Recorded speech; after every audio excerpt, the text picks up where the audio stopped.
Welcome to This Explainer. Okay, if you've ever stood at the front of a room and literally felt your audience just slipping away, you know exactly how frustrating that is.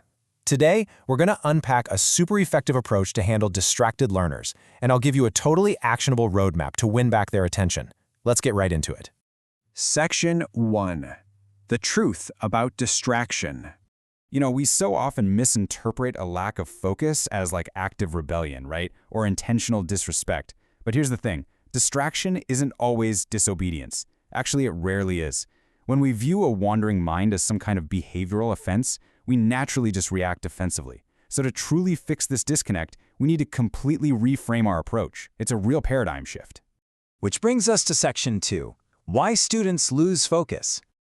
Before we can even begin to fix the problem, we have to diagnose it correctly. If it isn't disobedience, why do we lose them? What's that invisible barrier sitting between you and your learner? Well, students generally tune out due to 4 internal culprits. First up, fatigue. Sometimes they're just completely physically drained. Second is stress. Stress from outside the classroom can totally hijack their working memory. Third, boredom. Let's face it, if our pacing drops even a little, their brains naturally go looking for entertainment elsewhere. And fourth, cognitive overload. It's like trying to pour a gallon of water into a tiny cup. None of these are malicious, you guys. They are completely natural human responses. Moving on to Section 3, capture before you correct. Think about it. When a student is completely overwhelmed, constantly correcting them or snapping, "Hey, pay attention," doesn't magically restore their cognitive capacity, does it? No way. It just causes friction. The winning approach here is proactive re-engagement. We have to treat the root cause by gently pulling them back into the experience. And that's our golden rule for this explainer. Capture attention before correcting behavior. If you capture their attention first, you break that heavy spell of fatigue or overload. You're acting as a facilitator of engagement rather than just some, monitor of compliance. And that's what allows actual learning to resume without turning it into a massive power struggle. Let's get into the how-to in Section 4, 3 re-engagement strategies. All right, strategy number 1, movement.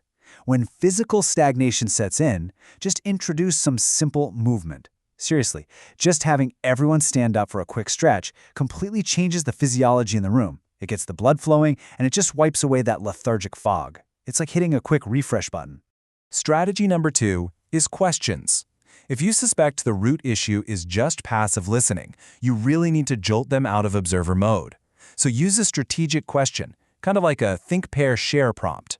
By asking them to think about a concept, pair up with a neighbor, and share their thoughts, you pull them directly back into active participation.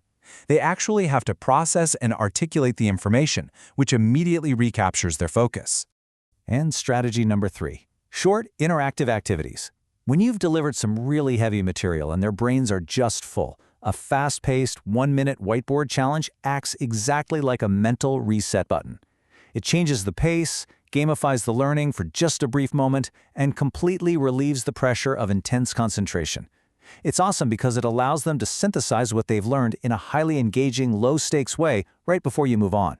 So what's next? Section 5, your action plan.